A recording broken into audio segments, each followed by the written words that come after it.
sigaw ng ginang sa ginagawang pagpapahirap ng mga armadong lalaki sa asawa.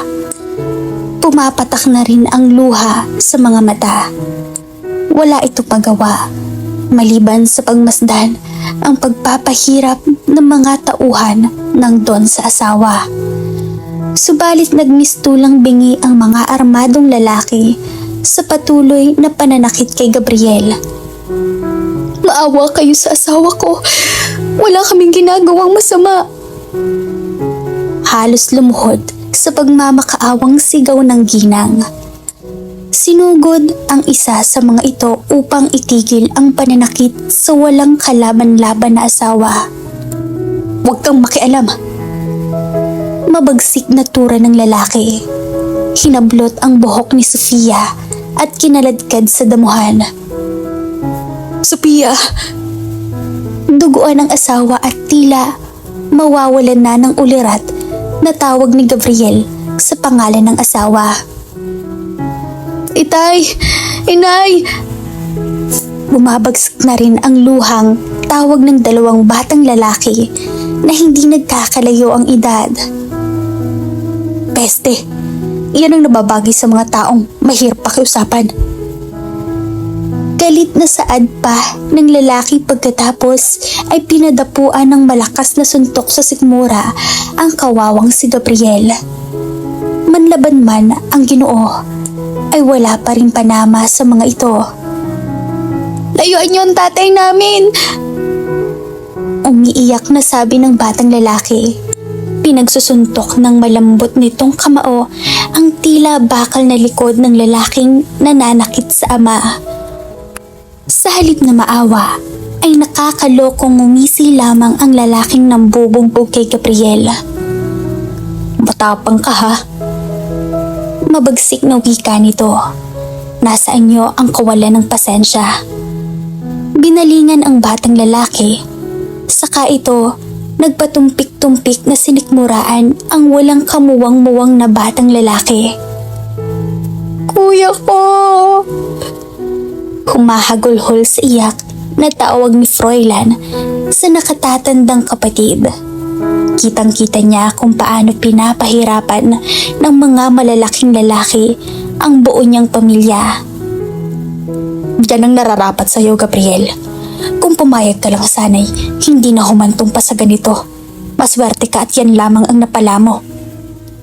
Sigurado naman na magtatanda ka na ngayon. Dagdag pa nito. Walang mababakas na konsensya sa mukha ng lalaki. Bitawan mo ako, walang hiya ka. Mga walang hiya kayo. Nagsisigaw at nagwawalang wika ni Sofia. Tumahimik ka. Malakas at nakakabinging sampal ang ipinahataw dito ni Rolly. Naging sanhi iyon upang humandusay sa damuhan ang babae. Ngunit bumangon pa rin ito at muling pinagahampas ang likod ng lalaking nananakit sa asawa. Ubus na ang pasensya ko sa'yo, babae ka. Nag-iiting ang mga bagang nasabi nito. Hindi ito nagdalawang isip na hugutin mula sa tagiliran ang baril. At sunod na nangyari ay ang pag-alingaw-ngaw ng malakas na putok sa kadiliman ng gabi. Sofia! Inay! Inay! Pumapalahaw na iyak na tawag ng dalawang bata sa nakahantusay at wala ng buhay na ina. Rolly, bakit mo binaril? Galit na singhal ng isang lalaki sa kasamahan. Ayoko nang sagabal. Malalago tayo niyan kay Don. Shit, problema ba yun? Eh di sabihin natin ng laban sila. At huwag kang takot kulas.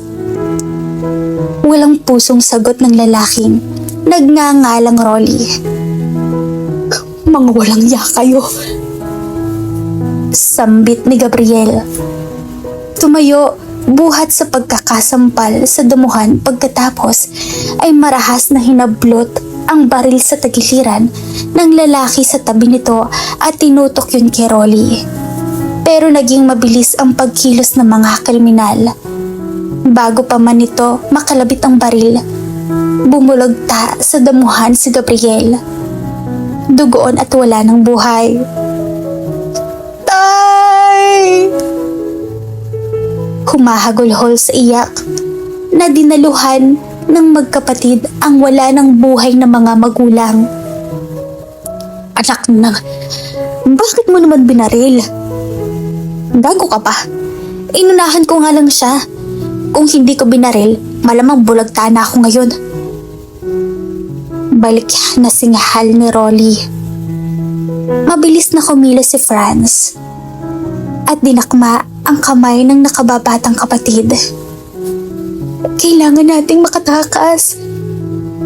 Mahinang sabi nito sa bunsong kapatid, bagamat may luha ang mga mata at nakapag-isip pa rin ito para sa kaligtasan nilang magkapatid. Durog ang pusong binitawan ni Froilan ang ina at sumunod sa nakatatandang kapatid. Hoy, saan kayo pupunta? Malakas na tawag ni Rolly. Mahigpit pa nitong hinawakan ng baril at hinabol ang mga bata. Bilisan mo, Froilan! Magkahawak ang kamay na tumakbo ang dalawa habang nakasunod ang tatlong mga lalaki. Kuya, si inay at itay! Umiiyak na tanong ni Froilan. Babalikan natin sila, kailangan natin makahingi ng tulong. Sabi ni Frances. Tumigil kayo! Tawag ni Rolly na pinaputukan ang dalawang bata. Takbo! Bilisan mo! Muling sabi ni Frances sa nakababatang kapatid. Muling nagpaputok si Rolly. At sa pagkakataong iyon, natamaan ang target. Kuya! Walang awang pinagbabaril ni Rolly ang landas na tinatahak ng magkapatid. Tinamaan sa likod si Franz. Naging dahilan iyon upang matumba ang walang kalaban-laban na bata. Takbo, Froilan! Takbo! Mahinang sabi ni Franz bago ito tuluyang mawala ng ulirat. Humihingal at pawisang napabalikwas ng bangon si Froilan. Buhat sa pagkakahiga sa malambot na kama. Nightmare. Nakatiing bagang at kuyom ang mga kamay niya. Inabot ni Froilan ang switch ng ilaw sa side table ng kama. Pagkatapos ay marahas siyang tumayo. Ang sunod niyang ginawa ay naglakad siya patungo sa may balkonahe. He opened the glass sliding door at lumabas. Nagpakawala si Froilan ng marahas at malalim na buntong hininga. He could felt the raging anger deep inside his heart. Maraming taon din niyang kinimkim ang galit at puot sa dibdib niya. Mabilis na lumipas ang mga taon. Ngunit hindi pa rin ni Froilan makalimutan ang masaklap na pangyayaring iyon sa kanyang pamilya. Nakatakas nga siya sa mga lalaking walang hangad, kundi ang mapatay silang mag-anak. Subalit kailanman ay hindi mawala ang kanyang diwa, ang masakit, masalimuot at kalunos-lunos na bahaging iyon ng pagkatao niya. Dala-dala pa rin niya ang sakit at kinikimkim na galit sa loob ng dibdib niya. Don Ernesto, pagbabayaran mo ng mahal ang kasamaang ginawa mo sa pamilya ko. Muli ay napakuyom ng kamao at nagtagis ang mga bagang na sabi ni Froilan. Narinig niya ang pagtatalo noon ng mga lalaki, kung kaya't alam niyang ito ang may pakana ng lahat. He could still remember that Don Ernesto visited her parents days bago mangyari ang krimeng yon. Marahil ay nagpunta ito upang pakiusapan ng ama niya na ibigay na ang 6 na ektaryang sakahan nila. Hindi marahil pumayag ang mga magulang niya, kung kaya't idinaan na lang sa kasikiman at karahasan ng Don ang lahat. Damn you, Ernesto. Ako naman ang maniningil. He clenched his teeth as he fisted his hands in anger. Papa, Mahinang tawag na Reyna sa pangalan ng ama. Nakasalukuyang sumisimsim ng alak. Mula nang maisanla ng Don ang hasyenda, ay naging mabisyo na ito.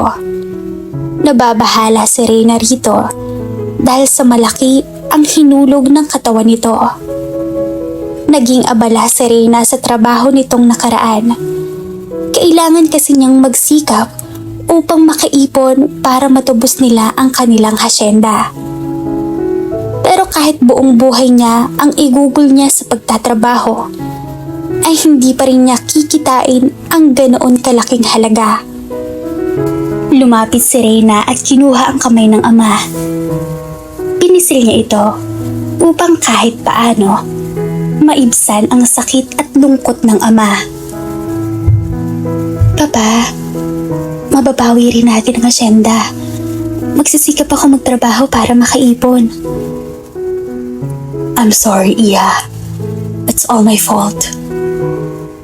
Nangilid ang mga luhang sabi ng Don. It's not your fault, Papa. Walang may kasalanan. Kaya huwag niyo pong sisihin ang sarili niyo. Nakangiting sabi ni Reyna upang itago ang totoong nararamdaman. Magtulungan po tayo, Papa, para mabawi natin ang asyenda at para makapagsimula ulit. Salamat, Iha. Hindi ko na alam ang gagawin ko pag wala ka sa tabi ko. Madamdaming pahayag ng Don. Mahigpit na niyakap ang nag-iisang anak. Malalampasin din natin ang lahat ng ito, Papa. Humiwalay si Reyna sa pagkakayakap sa ama. Pigil niya ang mga luhang nais lumaglag sa kanyang mga mata. Kailangan ni Reynang magpakatatag upang sa gayon ay hindi pang hinaan ng loob ang ama. Batid din niya ang labis na paghihirap nito dahil sa karamdaman nito. Kung paano at saan siya magsisimula para matubos at mabawi ang hasyenda ay hindi niya alam. Alam niyang mahirap ngunit ayaw niyang sumuko at panghinaan ng loob. Alang-alang sa nasira niyang ina, gagawin na rin na ang lahat. Maibalik lamang ang lahat ng nawala sa kanila. Ilang araw na lang ang makikita na nila ang bagong may-ari ng kanilang mga ari-arian. Dalangin ni Reyna na sana'y hayaan sila nito na tumira sa mansyon habang hindi pa lubusang magaling ang ama at habang pinag-iipunin niya ang pambayad sa kanilang asyenda.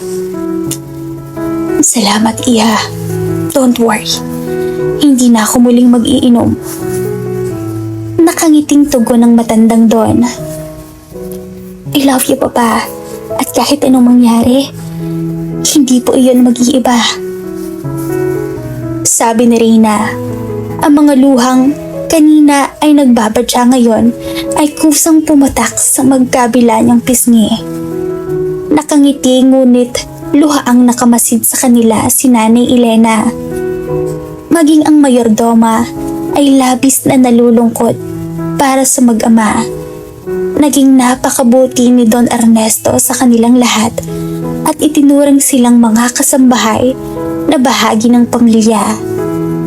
Maging sa mga trabahador at magsasaka sa hasyenda.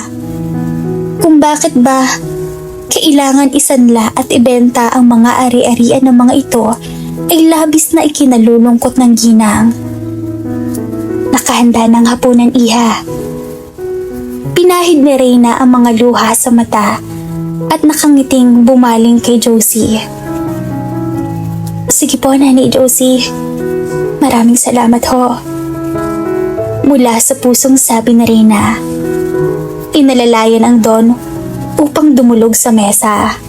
Sumimsim ng alak si Froilan habang nakatanaw sa mga gusaling nagtataasan. Kasalukuyan siyang nasa loob ng sariling opisina.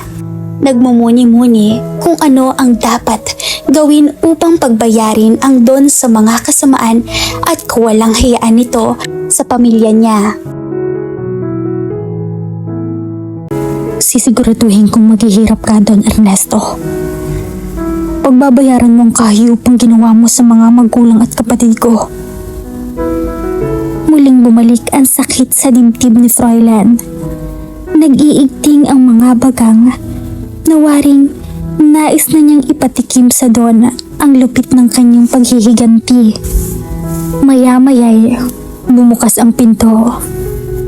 Lumabas doon ang kinikilalang mga magulang ni Froilan, ang mag-asawang Aquino, ang kumupkop sa kanya mula noong natagpuan siya ng mga ito sa kalsada at kamuntikang mabundol. Dahil hindi pinagpala na mabigyan ng anak ang mag-asawa, itinuring siyang tunay na anak at kadugo ng mga ito na labis-labis niyang ipinagpapasalamat. Ibinigay sa kanya ang luho at respeto na kailanman ay hindi niya tinamasa noon. Utang niya ang lahat sa mga kinikilalang magulang na nag-aruga, nagpalaki at nagmahal sa kanya bilang tunay na anak ng mga ito. Iho, I miss you, son. Sabi ng ginang nilahad sa ere ang mga braso upang salubungin ng yakap ang anak. I miss you too, ma. Yumakap ng mahigpit na tugon niya bago hinagkan sa noo ang may edad na babae.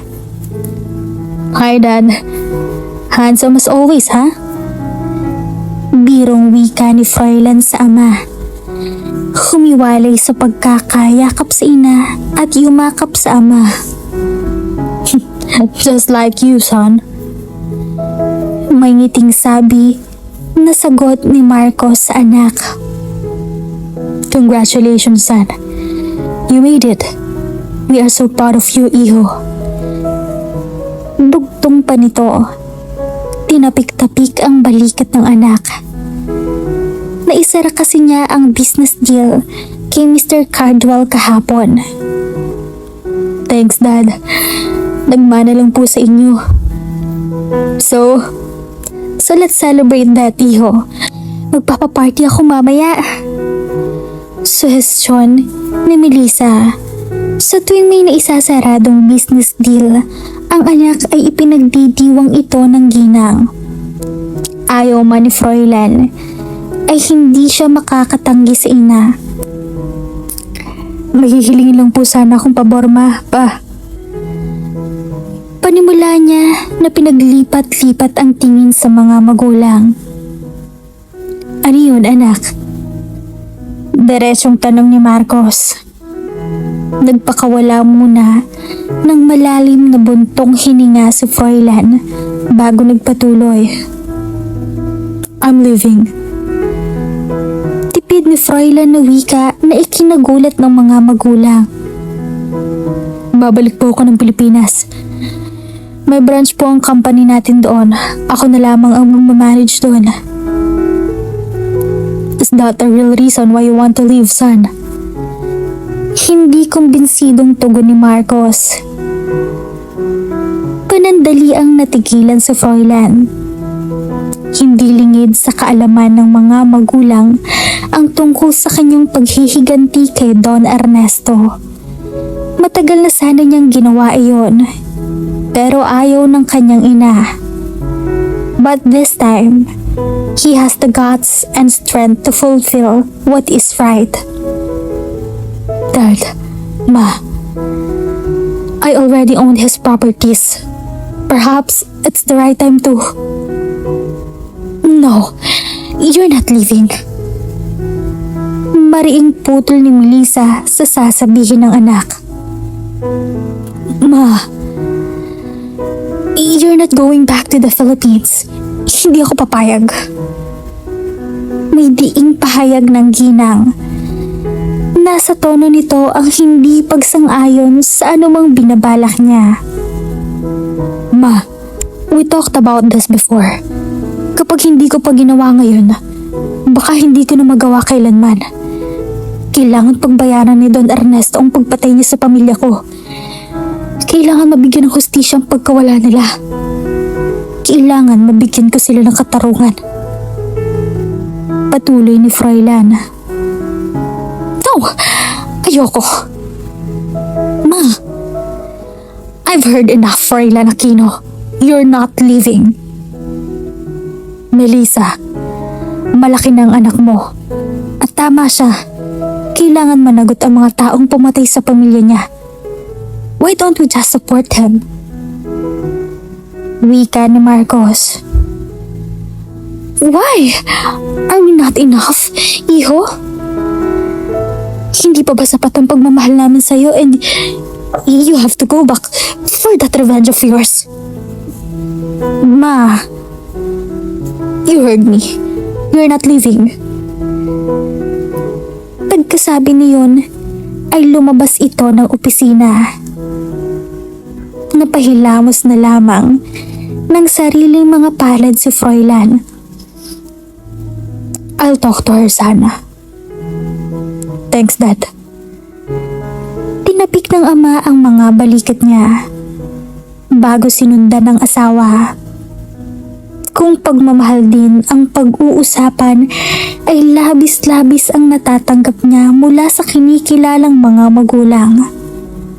He lost his parents, but God sent them for him at ipinagpapasalamat niya iyon mula nang ampunin siya sa mga ito ay kailanman hindi niya naramdaman na hindi siya kadugo ng mga ito. Ipinagpapasalamat niya iyon habang buhay. Lalong-lalo na ang kanyang ina. Ito na yata ang pinakamabait at mapagmahal na ina sa buong mundo. Subalit hindi niya kayang ipagsawalang bahala na lang ang totoong pinagmulan niya.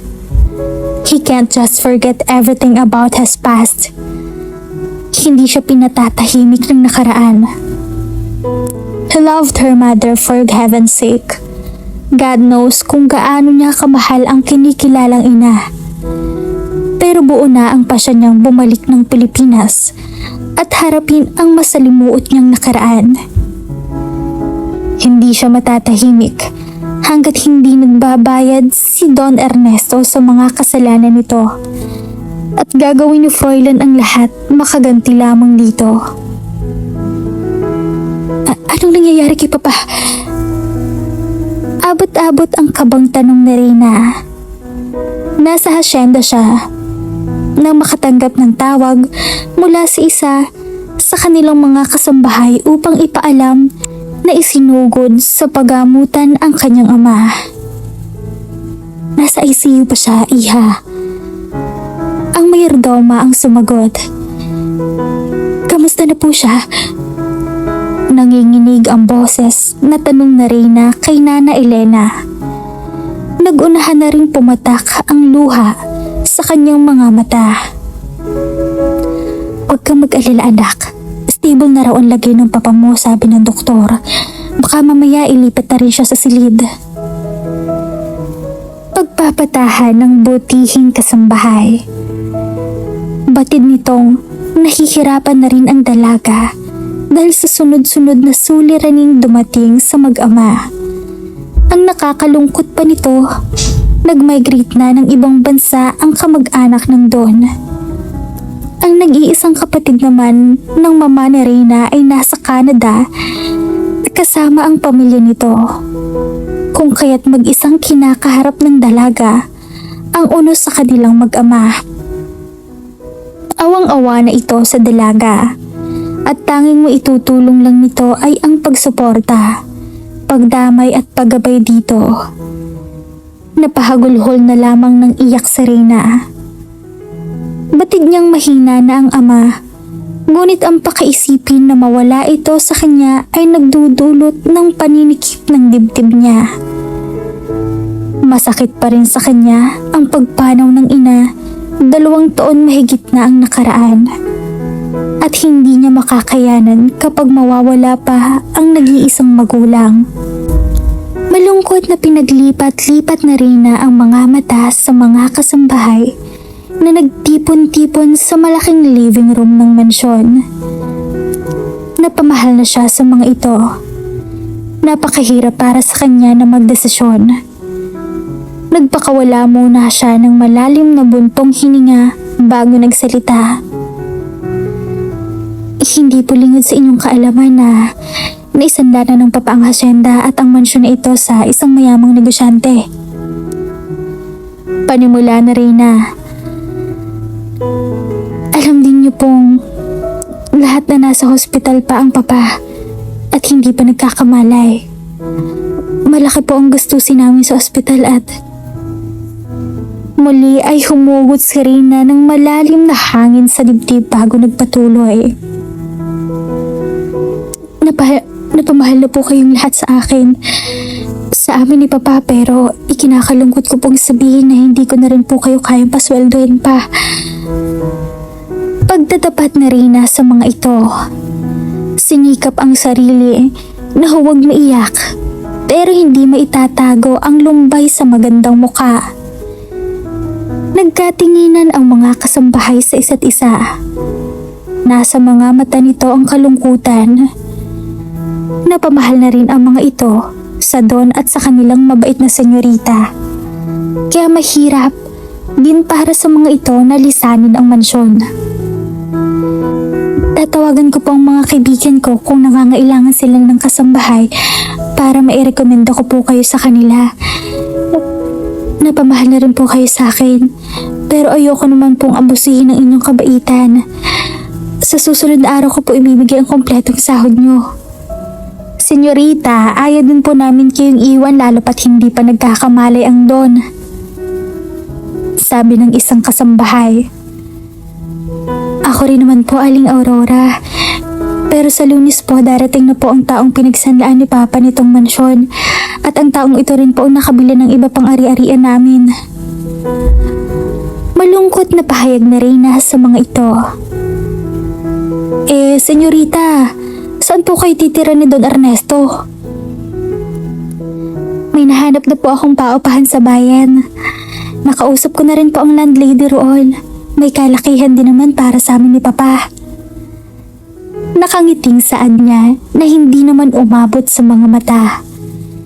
Pilit na ikinukubli ang pait at paghihirap ng kanyang kalooban. Ang totoo'y pigil na Reyna ang mga luha na huwag pumatak sa mga sandaling iyon. Awa ang nababanaag sa mga mata ng mga kasambahay para sa dalaga. At kung may maitutulong lang sana sila sa kanilang senyorita, ay hindi sila manghihinayang. Senyorita, ipandagdag niyo na po ang gastusin ng Don ang 3 buwan na sahod ko. Naging napakabuti ng inyong mga magulang sa akin at sa pamilya ko. Kulang pa po ang halagang iyan para sa kabutihan ng inyong ama. Naluluhang wika ng isang ginang, ang kusinera ng mansyon. Idagdag niyo na rin po ang huling sahod ko, senyorita. Sabi ni Laura. Yung sa akin din, senyorita. Dugtong na Ruby. Maraming salamat po, pero kailangan niyo rin po ang halagang iyon. Sabi ni Reyna, labis na natutuwa sa kabaitan ng mga katulong. Nagpapasalamat siya. At mayroon pa rin mga taong may busilak na puso ang nagmamalasakit sa kanilang mag-ama. Iha, kulang pa ang maliit na tulong na ito kumpara sa kabutihang ipinakita sa amin ng inyong nasirang ina at ni Don Ernesto. Tanggapin niyo na po ang aming maliit na tulong. Giit ni Aurora. Pumapatak ang luhang. Tumango ang dalaga. Tila yata baliktad na ang panahon ngayon at katulong na ang nagbibigay tulong sa kanilang amo. Hiyang-hiya si Reyna sa sarili. Ang totoo ay labis si Reyna nangangamba at nag-aalala kung makakayanan ba niyang lisanin ang mansyon. Gayong dito na siya lumaki at nagkaisip. Masakit para sa kanya ang nangyayari. Pero wala siyang magawa sa ngayon kundi tanggapin ang buong katotohanan. Iginala ni Froilan ang mga mata sa buong kapaligiran. Paglabas niya ng naiya. kasabay ng paghugot niya ng hangin sa dibdib. Kay gwapo at kay kisig ng binata sa simpleng kasuotan nito. Sino mag-aakala na sa kabila ng masayahing aura nito'y nagkukubli ang madilim na kahapon. I'm glad you're back, dude. Yumakap na bati ni Renan sa kaibigan. Thanks, dude. Mahirap kalimutan ng inang bayan, you know. Sagot ni Froilan nang humiwalay sa pagkakayakap sa kaibigan. Sa tulong ng ama ay nakumbinsi niya ang ina na bumalik ng Pilipinas. Pero sa isang kondisyon, kailangan niyang bumalik ng abroad pagkaraan ng 6 na buwan na magtagumpay siya sa mga plano niya o hindi ay kailangan niya iyon kalimutan. But 6 months is long enough to pursue his main goal. Sapat na ang 6 na buwan upang maisakatuparan niya ang lahat. Nagsawa ka na marahil sa mga babes sa state kaya napasuhod ka pabalik ng Pilipinas. Mula sa likuran na wika ni Derek, halatang kararating din lang nito. Napangiti na lamang si Froilan sa sinabing iyon ng lalaki. Hey! I thought hindi ka na darating. Masahayang pahayag ng binata. Sinalubong na rin ng yakap ang kaibigan. Matalik na kaibigan niya ang dalawa mula pa noong high school at kolehiyo hanggang sa kasalukuyan. Nakilala niya ang mga ito sa Amerika. So what's up, dude? How's New York? I thought isasama mo si Lisa sa pagbabalik mo rito. Tanong ni Derek nang nasa loob na sila ng sasakyan. Ang tinutukoy nito ay ang long-time girlfriend ni Froilan sa New York. She's busy and I came here for important things, guys. Oh yeah, business as well. Nagkibit balikat na sabat na Renan. Patid kasi nito ang kaibigang si Froilan ang mas nakakahigit sa kanila pagdating sa kalakalan ng negosyo. Not exactly. Ngungising sagot ng binata. Dumiretso ang tatlo sa club na pag-aari ni Renan. Nagulat pa ang binata dahil sa sorpresang inihanda sa kanya ng mga ito. Naroon din lahat ng mga old friends nila noong high school at college na talaga namang ikinatuwa niya. Welcome back, pare! Sabi ng isa sa mga kaibigan nila. We're all happy to see the one of those stunning, gorgeous, and clever, successful businessman in New York. Sabi ni Jimmy na itinaas ang kopita ng alak para sa binata. Froilan smiled tenderly with pleasure. He was so happy and pleased sa pagsalubong sa kanya ng mga ito. Well, I'm speechless, guys. I'm absolutely flattered, and to see all of you guys, it's definitely made me feel so great. Thanks for everything. Let's have fun and spoil this night. Sabi ni Froilan na itinaas sa ere ang nakakahilong inumin. Halos magkasabay-sabay na bigkas ng lahat ang salitang cheers.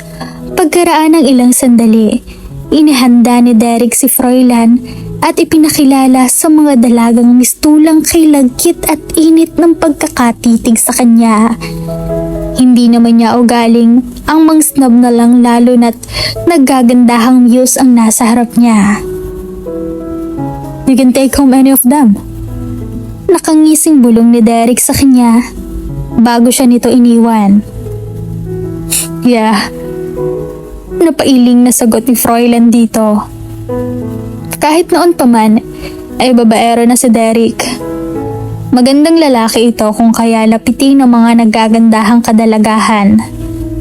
Hindi na rin nagtagal pa si Froilan sa welcome party sa kanya ng mga kaibigan. Kung kaya't 10:00 pa lang ng gabi ay nagpaalam na siya sa mga ito. May kailangan siyang puntahan. Nasa kotse pa lang siya tinawag na niya ang abogado upang ipaalam na dumating na siya ng Pilipinas. Hindi na rin siya makapaghintay na makita ang taong kinamumuhian niya. Sa pakaisipin ang matandang Don ay nagdulot sa kanya ng masidhing pagkapuot. Muling nanariwa sa kanyang balintataw ang nakaraang pilit niyang ikinukuble. Matalim ang mga mata at kuyom ang mga kamao ni Froilan habang nakatitig sa nakaratay na katawan ng Don.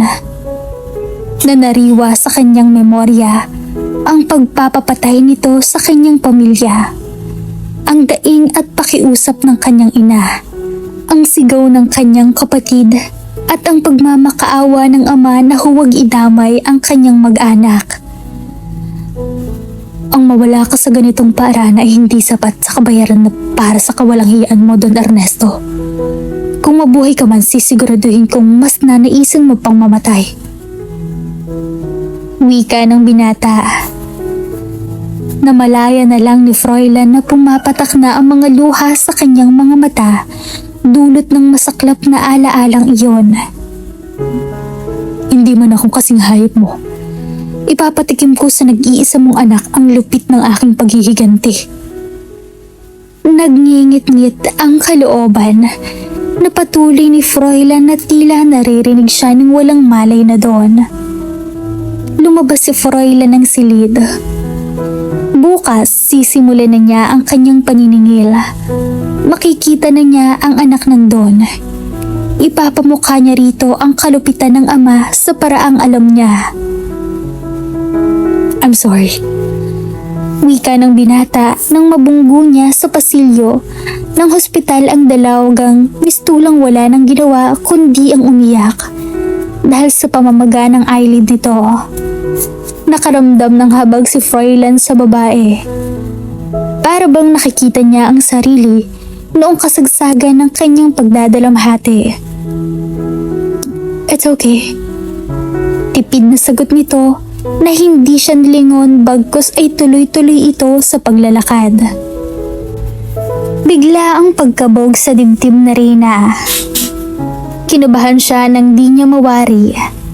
Marahil ay ito dahil ang unang pagkakataon na makakaharap niya ang bagong may-ari ng kanilang mga ari-arian. Dinadalangin ni Reyna na sana'y mabait at makasundo niya ito. Nakatalikod ang lalaki na tila hinahagod at sinusuyod ng tingin ang malaking litrato ng Don na nakasabit sa makinis na dingding. Huminga ng malalim si Reyna habang binabagtas ang kahabaan ng hagdan. May ngiti sa labing sinalubong niya ang mga katulong na matyagang naghihintay sa kanyang pagbaba. Ginantihan niya iyon ng matamis na ngiti sa kabila ng kanyang namamahay sa loob ng dibdib niya. Good morning po, Mr. Aquino. Bati ni Reyna sa lalaking nakatalikod. Hindi niya ito kilala, maliban sa pangalan nito at ayon sa sinabi ng kanilang abogado. Nilingon siya nito at matamang tinitigan. Lalo tuloy nagwawala sa kaba ang dibdib niya sa klase ng mga titig na sto sa kanya. Hindi maikakaila ni Froilan ang mapahanga sa taglay na ganda ni Reyna. Bumagay ang suot nito sa simpleng ayos. Hindi rin nakapagtataka kung maraming kalalakihan ang nakapila para mapaibig ito. Natuon ang paningin ni Froilan sa pulang mga labi ni Reyna. Kakaibang damdamin ang dumaloy sa mga ugat ng binata pero kaagad din sinupil ng huli. Hindi ang pisikal na kagandahan ng babae ang sisira sa mga plano nito. Sayang, dahil naging anak ito ng taong kinamumuhian niya. Disappointed na naisaloob ni Froilan. Ang ayaw ko sa lahat, pinaghihintay ako ng matagal. Sabi ni Froilan na matalim ang pagkakatitig sa kabuuan ng dalaga. Pasensya na. Nakayukong hinging paumanhin ni Reyna. Mas lalong bumilis ang pintig ng puso ni Froilan sa baritong boses nito. Hindi si Reyna nito pinansin bagkus ay naglakad ito palapit sa mga kasambahay na nakahilera sa paghihintay sa kanilang dalawa. Hindi lingid sa inyong kaalaman na ako ang may-ari ng lahat ng ari-arian ni Don Ernesto. Kung gusto niyong manatili at manalbihan sa akin ay walang problema. Dodoblehin ko pa ang inyong sahod kung susunod kayo sa patakaran ko bilang bago niyong amo. At kung ayaw niyo naman ay malaya kayo makakaalis. Nakapamayuwang na wika ng lalaki sa mga kasambahay na ikinatuwa ng mga ito. Napangiti si Reyna at ikinatuwa ang sinabing iyon ng lalaki. At least ngayon ay mananatili pa rin sa mansyon ang mga kasambahay. Hindi mo naman mamasamain kung may babaguhin ako sa mansyon, hindi ba? Sabi ni Froilan na muli siyang tinitigan. Ha? Hindi naman. Kung yun ang nais mo. Karding, yun ang pangalan mo, hindi ba? Maya-maya ay baling nito sa hardinero na mabilis sumagot. Opo, sir. Tanggalin mo ang larawan ni Don Ernesto. Po? You heard me, don't you? Nagkatinginan ang mga katulong na tinurang iyon ng lalaki.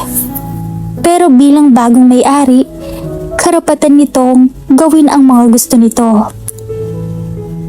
Sige na, Mang Karding. Pakitanggal na lang ang larawan ng papa. Utos na Reyna na nag-aalinlangang sabi ng lalaki. Akmang magsasalita si Reyna, ngunit naunahan siya ng binata. Saan ang kwarto mo?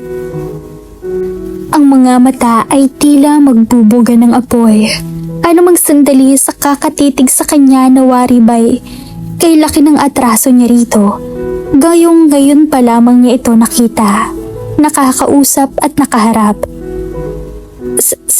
Sa taas. Ligpitin mo na ang mga gamit mo dahil mula sa araw nito, yun ang magiging silid ko. Sige. Tipid na sagot ni Reyna. Inaasahan na niya iyon. Kaya bago pa man sila magkausap, ay nakaupa na siya ng bahay na titirahan nilang mag-ama. At mula sa araw din na to, ikaw ang magsisilbi sa akin. Tinatanggal ko na rin ang karapatan mo bilang amo. At kung gusto mong mabawi kahit kaparenggot sa bahagi ng inyong mga ari-arian ay susunod ka sa lahat ng gusto ko. Stayin ka bilang katulong. Walang labas, walang telepono, at dadalaw ka lang sa tatay mo kung kailan ko gusto. Mariing sabi pa nito na ikinagulat ng lahat. Nakaupa na ako ng bahay sa bayan. Hindi ko pwedeng iwan ang papa paglabas niya ng ospital. At sinong may sabing aalis kayo ng mansyon? Nagsalubong ang kilay na hindi hinihiwalay ang mga mata sa pagkakatitig sa dalaga. Bukod sa naisanla sa akin ng papa mo ang hasyenda at bahay na ito, malaki din ang pagkakautang niya sa akin. At pagsisilbahan mo ko sa ayaw at gusto mo. Pahayag ni Froilan. Pinukulan pa siya ng nagbabagang tingin. Nagkatinginan ang mga kasambahay sa sinabing iyon ng bago nilang amo. Awa ang mababakas sa mukha ng mga ito. Kung hindi ako nagkakamali, may maliit na bahay sa likod ng mansyong ito. Doon kayo titira ng ama mo. Dugtong pa nito na ang tinutukoy ay ang tulugan ng driver nilang si Tata Badong at ni Karding. Pero bumalik na kayo sa mga trabaho nyo. Si Froilan na tinapos na ang pag-uusap. At ikaw, kung gusto mong mabawi ang mga ari-ari ang pinaghirapan at ipinuntar ng iyong ama, ay susunod ka sa gusto ko. Hala, ano pa bang tatanga mo dyan? Kilos na. Nasa labas ang maleta ko. Dalhin mo sa kwarto ko at ayusin mo. Sa buong buhay niya, wala pang talipandas na nangahas na sigawan siya. Tanging ang lalaking nasa harapan niya na pag-aakala niya may busilak na kalooban pa lamang ang gumawa nito sa kanya. Sir, ako na lang pong kukuha sa maleta niyo. Presenta dito ni Karding. Ngayon ay bit-bit na nito ang malaking larawan ng Don na ipinatatanggal ng bagong amo. Malino naman ang sinabi ko kanina, hindi ba? Matuto kayong sumunod sa mga utos ko at walang magiging problema. Siya ang gusto kong kumuha ng maleta ko at hindi ikaw, Carding. May tiing wika ni Froilan. Sir, ako na lang mag-aayos ng mga gamit niyo sa kwarto. Sabi ng isang kasambahay. Hindi ba ko sinera ka? Doon ka tumuka at magluto kayo ng maraming potahe dahil darating ang mga kaibigan ko mamayang gabi at dito sila maghahapunan. Aalis ako para tingnan ng asyenda at kailangan pagbalik ko maayos ang silid ko at tutulugan ko. Sabi nitong nakapukol ang maitim na titig kay Reyna. Makakaasa ka. Tipid na sagot ni Reyna. Iha, ayos ka lang ba? Tanong sa kanya ni Aling Aurora nang makaalis ang lalaki. Okay lang po ako. Huwag niyo akong alilhanin. Sagot na Reyna na tipid na ngumiti upang itago ang tunay niyang nararamdaman. Aayusin ko ang bahay sa likod, senyorita. 2 po ang silid sa loob, 1 naman po ay sa labas. Doon po kami matutulog ni Tata Badong. Pahayag dito ni Carding na ikinatuwa ng dalaga. Maraming salamat po, Mang Carding. At dahil wala ang tila tigring amo, mabilis na iniakyat ni Carding ang maleta at inayos na lang ng dalaga ang paglalagay ng mga gamit ni Froilan sa lalagyan. Madali na lang ito sa kanya. Pagka 2 araw pa lang bago dumating ang bagong may-ari ay naimpake na niya ang sariling mga gamit. Inaasahan na niya iyon, pero ang patirahin sila sa bahay sa likod ay taluwas sa naisip niya. Napabuntong hininga ang dalaga nang mahalukat niya ang lalagyan ng brief ng lalaki. Hindi niya alam kung hahawakan ito o hahayaan na lang na ang lalaki ang maglagay niyon sa tokador. Total ay personal na gamit na niya ang mga iyon. Pero naisip niya na baka magalit ang lalaki. Nakakatakot pa naman ang mga mata nitong matalim na nakatitig sa kanya, tila ba napakalaki ng atraso niya dito. Pagdating ni Froilan, ay handa na ang pagkain sa mahabang mesa. Dumiretso siya sa itaas upang mag-shower. Ihahanda niya ang sarili para sa pagdating ng mga kaibigan. Pikit ang mga mata na Reyna habang hawak ang panloob na saplot ni Froilan. Dama niya ang pamumula ng magkabilan niyang pisngi dahil doon.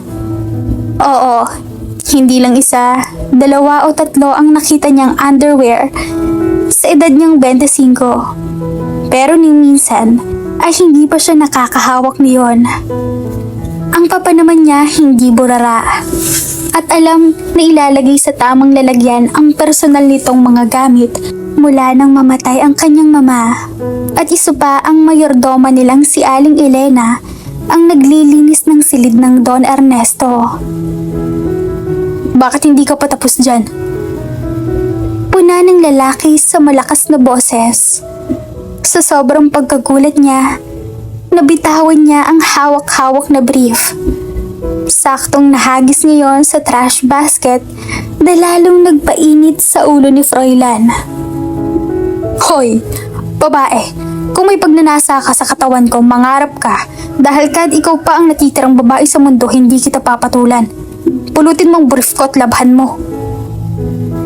Sabi nito na ang mga mata ay matalim ang pagkatitig sa kanya. Ang totoo ay naiwang nakabukas ang pinto, kung kaya't ilang minuto niya rin itong pinagmasdan. Tila nawiwili pa itong pagmasdan ang kainusentehan ng dalaga. Pero hindi ito dapat magpadala sa kakatuwang damdaming pinupukaw ng babae. Hindi pwede.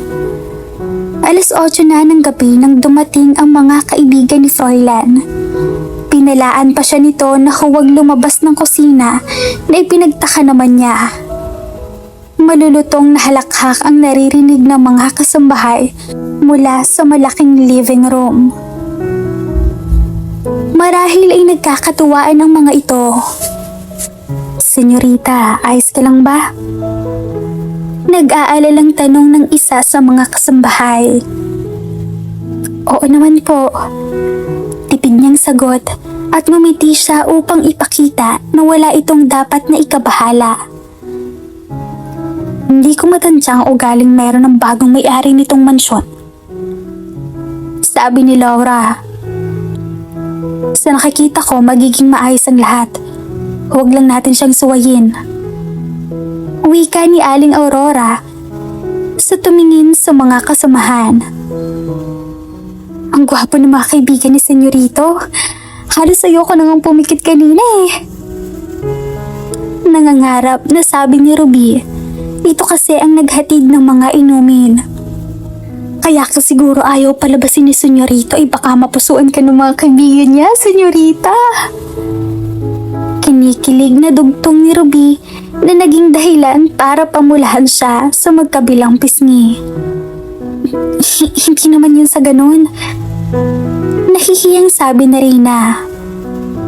Baka type ka ni Senyorita Froilan, Senyorita. Ha? Saan mo naman napulat ang ideyang yan? Iwas ang mga mata ni Reyna. Sina Aling Aura at Laura ay nangingiti sa katabilan ng kanilang kasamahan. Wala naman masama kung magkagusto ang bago nilang amo sa kanilang senyorita dahil napakaganda nga naman ni Reyna at kay gwapo nga naman ni Froilan. O siya, Ruby, tumigil ka na baka marinig pa tayo ng isang yun.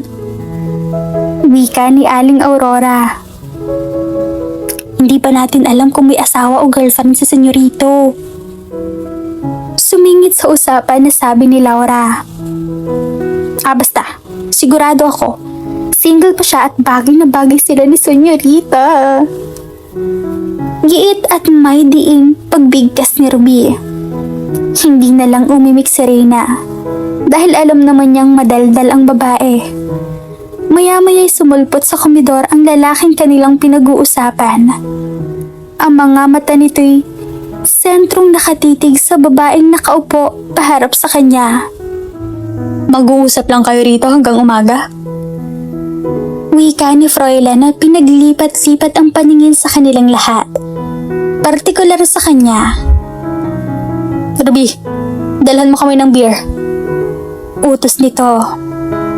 Masusunod po, Senyorito.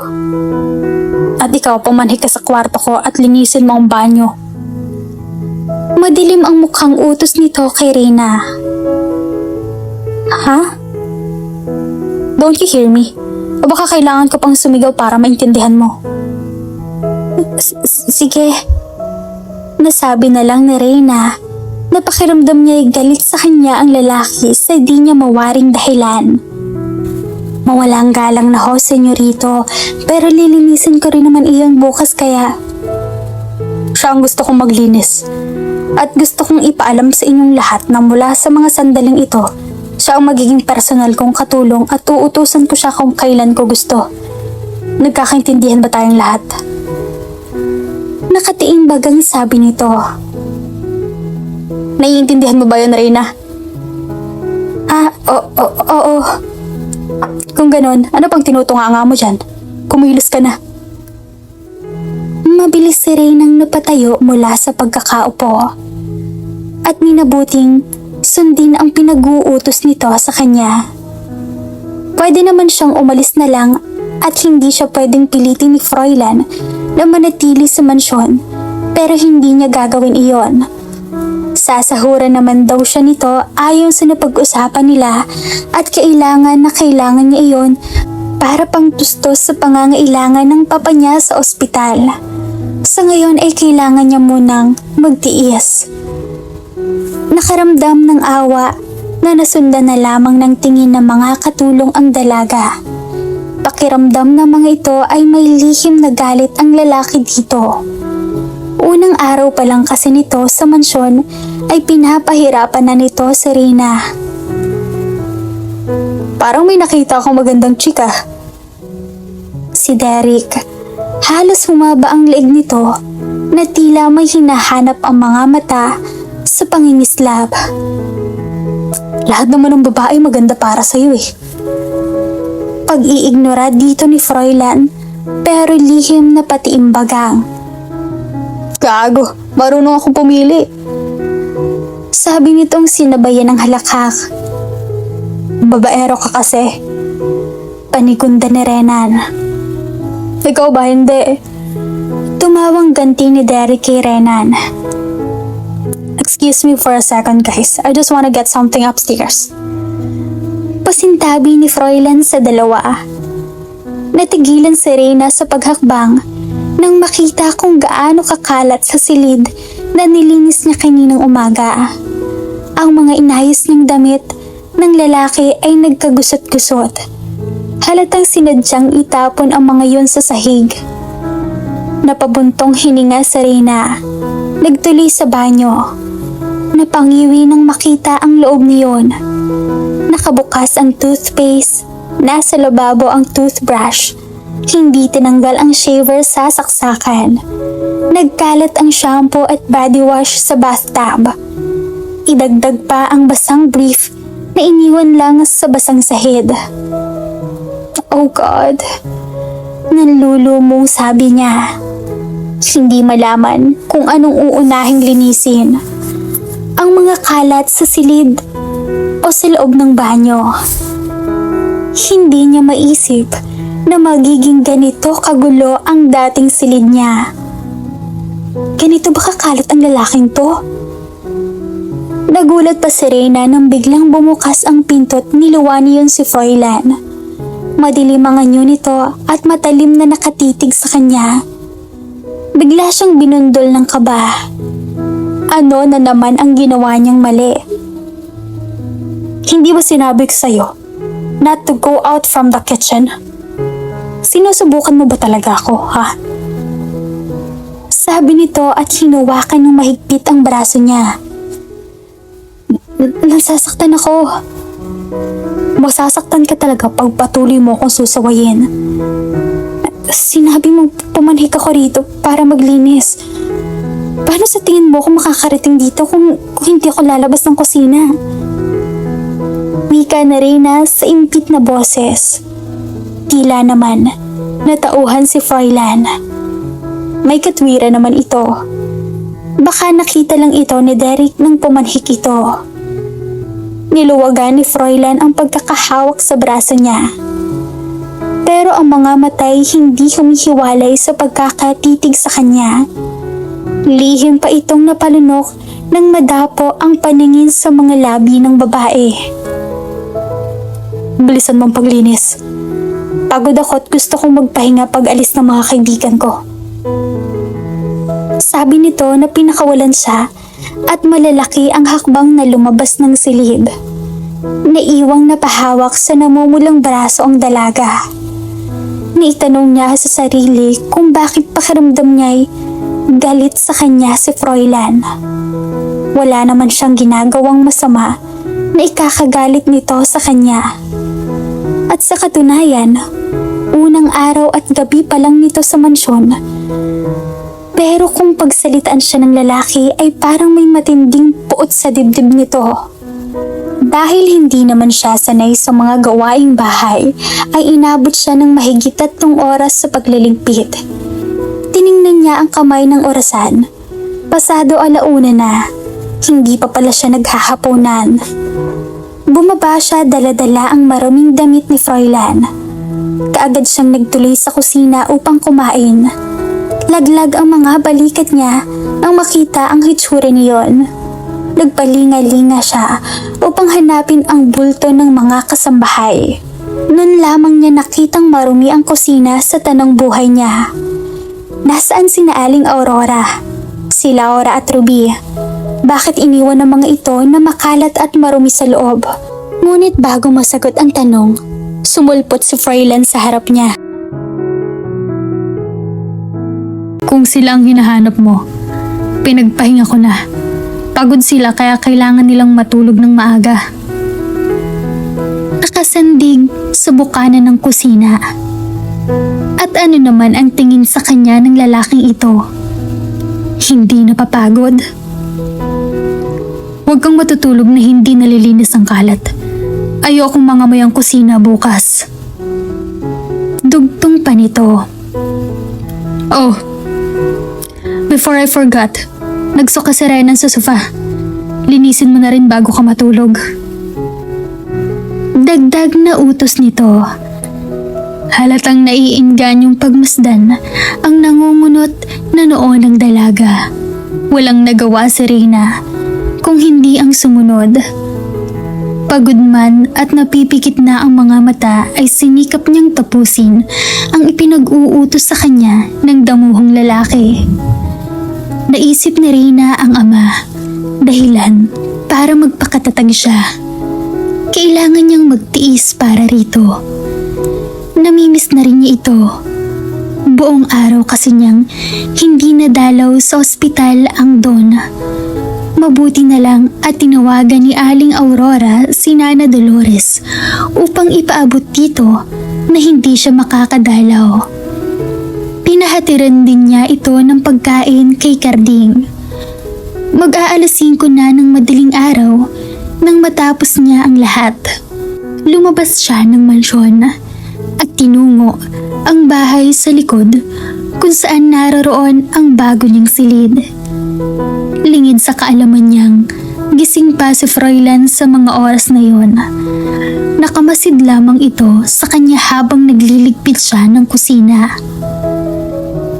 Nagising si Reyna dahil sa malakas na kalampag ng pinto. Ayaw pa sana niyang bumangon pagkat naiidlip pa ang diwa niya. Pakiramdam din niya, binugbog ang buong katawan niya sa sobrang pananakit at pamimigat, sanhi ng mahabang trabahong ipinagawa sa kanya ng bagong may-ari ng mansyon. Isa pa'y hindi niya nakasanayan ang mga gawaing bahay. Higit sa lahat ay ang magpuyat. Muntik pang mahulog mula sa maliit na kama si Reyna sa labis na pagkagulat nang muling kumatok ng malakas ang nasa labas. Tila walang pakialam kahit masira pa ang pinto. Sandali. Pupungas-pungas na sagot niya. Mabilis ni Reyna sinuot ang tsinelas upang pagbuksan ang pangahas na gumambala sa malalim niyang tulog. What are... Nabitin sa ere ang anumang naisambitin ng dila nang bumungad sa pinto ang babaeng kanina pa gustong tirisin. Natulala si Froilan habang nakatitig sa magulong buhok ng bagong gising na babae. Idagdag na rin na nakasuot lamang ito ng manipis na night dress. At sa sobrang nipis niyon ay hindi maiwasang mabanaag niya ang maumbok nitong dibdib. Kaya siya napalunok sa magandang tanawing nakikita. Pero agad niyang kinastigo ang sarili. What the hell is happening to him? Imagine from anger to arousal. He felt the sudden tightening of his pants, and this is the very first time na may babaeng nakagawa niyon sa kanya. This can't be. He shouldn't feel this kind of feelings toward this woman, pero lalaki lamang siya't natural na makaramdam ng ganon. Hindi siya dapat makaramdam ng ganon sa anak ng taong kinasusuklaman. Hindi pwede. Hindi kita pinatara rito para matulog sa buong maghapon. Ayusin mong sarili mo at simulan mo na ang trabaho o baka naman nakakalimutan mo na ang estado ng buhay na mayroon ka ngayon. May diin na saad ni Froilan upang pagtakpan ang damdaming bigla na lang nagising sa loob ng kanyang katawan. Damn that asset. Lihim na himutok ng lalaki sa kanyang isipan. Pinanatili ang kabagsikan ng mukha. Napayuko si Reyna sa pagkapahiya sa sinabing iyon ni Froilan. Sa isang iglap, nawala lahat ng karapatan niya at kalayaan sa mansyon. Gayunpaman, wala siyang makapanggalit sa dibdib niya. Marahil ay sa kagustuhan rin ng Diyos kung bakit nangyayari ito sa kanilang mag-ama. Pasensya na, hindi ko. I'm not asking any words from you. Kumilos ka na. Maotoridad na utos ni Froilan. Mabilis si Reyna nagpalit ng damit upang magtungo sa loob ng mansyon. Kailangan niyang matapos ang trabaho upang madalaw ang ama sa ospital. Miss na miss kasi niya ito. Napatigilan siya nang bumungad sa paningin niya ang makalat na silid ni Froilan. Wari bang sinasadyang ikalat ang mga damit sa kama at sahig katulad na lamang kagabi. Mistulang kinahig ng libo-libong manok ang tukador na kaaayos lang niya kagabi. Dire-diretso siya sa banyo. Kung gaano karumi ang silid, ay higit pa doon ang bathroom. Nanlulumo siyang napasandal sa pader. Ganito ba kaburara ang lalaking yun? Napailing na naitanong na Reyna sa sarili. Inisa-isang pulutin ang mga kalat sa silid. Pati ang dating unan niya'y hindi pinatawad ng lalaki. Sinadya yatang laslasin para magkalat ang laman niyon. Napabuntong hininga na lamang si Reyna. Anong klaseng lalaki ito at napakaburara? Kailangan niyang bilisan ang paglilinis bago pa dumating ang magaling na lalaki. Senyorita, akin ang maruruming damit ni senyorito para malaban ko na. Bungad na saad ni Ruby. Pumanhik ito sa taas nang makitang sumakay ng kotse ang binatang amo. Salamat na lang, Ruby, pero baka mapagalitan ka pa. Personal maid niya ako. Akong gusto niyang magsilbi sa kanya. Pinasaya ang tono pero sa mga mata pa rin niya ang lungkot. Ayos lang yun, senyorita. Wala na naman si senyorito. Umalis na. Kaya ako na ang gagawa ng mga trabaho mo. Alam ko naman na hindi ka sanay sa gawaing bahay eh. Pero... Wala nang pero-pero, senyorita. Bumaba ka na at kumain. Hindi ka pa nag-aalmusal ah. Pasensya na rin at ikaw nakapaglinis ng kusina kagabi. Pinagsabihan kasi kami ni senyorito na bukas na lang daw namin tapusin. Hindi naman namin alam na ikaw ang gustong gumawa niyon. Kung alam ko lang, hindi ka susundin ng gwapong antipatikong yun. Saad dito ni Ruby na ikinangiti niya. At kailan ko pa kayo binigyan ng karapatan na pag-usapan ako? Mula sa likod ni Ruby, sumulpot ang lalaki na kinalundag ng katulong sa sobrang pagkagulat. Napawi ang mga ngiti sa labi ni Reyna nang dahil sa biglaang pagsulpot ni Froilan. Ang mabalasik nitong mga matay matalim na nakatitig kay Reyna. Tila ba kay laki ng nagawa niyang atraso rito. Paalis na sana ito ngunit naiwan nito ang mga papeles sa loob ng kwarto. Ikaw, halip na makipagchismisan ka sa babaeng yan. Bakit hindi mo gawin ang trabahong naata sa'yo? Galit nitong turan kay Ruby na nagmistulang ibinabad sa suka sa pamumutla. Nanatiling nakatitig ang madilim nitong mga mata kay Reyna. Pasensya niyo po, senyorito. Kukunin ko lang po sanang labahan para malabhan ko na. Nakayukong katwiran ng kasambahay. Kailangan ko pa bang ulit-ulitin ang mga sinabi ko, ha, Ruby? Galit na baling nito ni Froilan. Lumabas ka na. She don't need you here. And I don't want any of you to help her. Oras na sinuway mo ako palalayasin kita dito sa mansyon. Naiintindihan mo ba? Nagtatagis ang mga bagang na pananarmon dito ng binata. Mabilis namang umalis si Ruby. Laglag ang mga balikat na lumabas ng silid. Hindi na rin ito nakuhang lingunin ang dating amo. Ikaw, what are you waiting for? ang bagal mong kumilos. Hindi ka kakain hanggat hindi mo natatapos ang paglilinis dito sa kwarto ko. Mariin at halos pasigaw na bigkas ni Froilan. Hindi pa ito nakontento at hinawakan ng mahigpit sa braso niya. Inangat ng dalaga ang mukha upang makatwiran. Sumalubong sa kanya ang gwapong aura ng binata.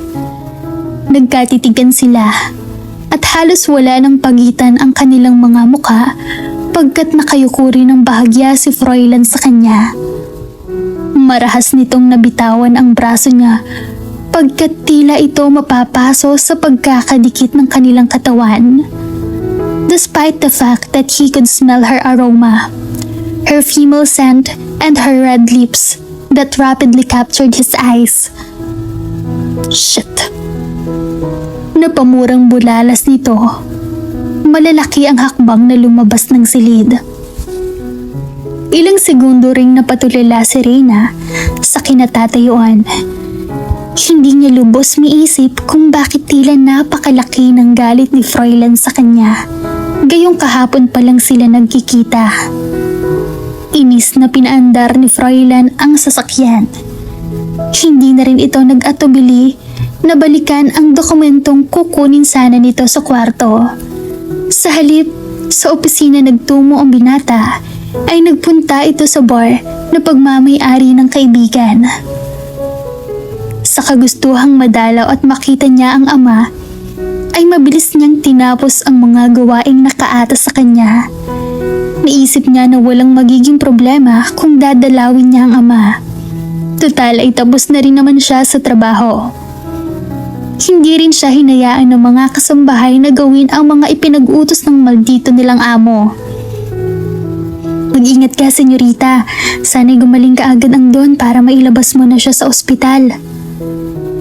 Saad pa ni Aling Aurora, ibinigay ang basket na naglalaman ng mga pagkain para kay Dolores na tanging katuwang ni Reyna sa pagbabantay sa kanyang ama.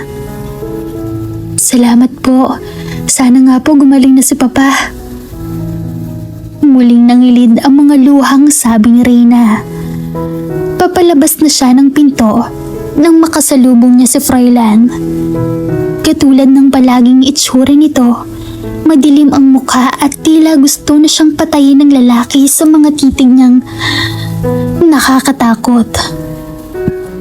Saan ka pupunta? Nakaharang sa kanyang daraanan na tanong nito.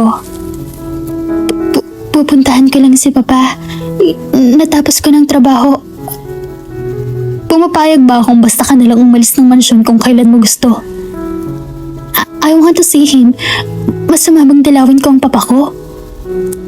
Puno ng hinanakit niyang turan.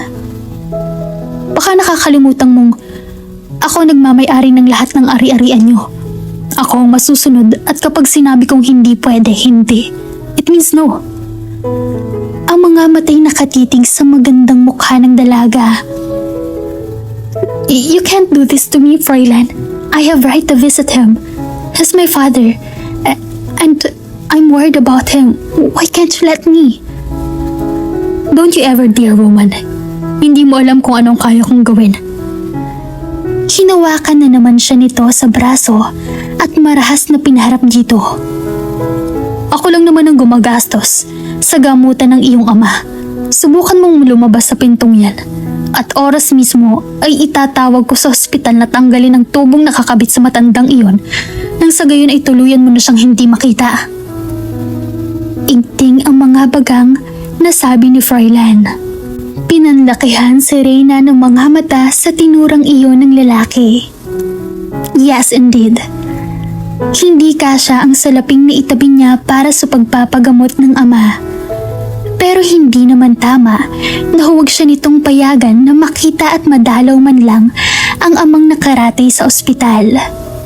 Tumulo ang mga luha sa magkabilang sulok ng kanyang mga mata habang nakikipagtitigan kay Froilan. Wari naman ay natauhan ito sa mga nasambit at nabitawan ang braso niya.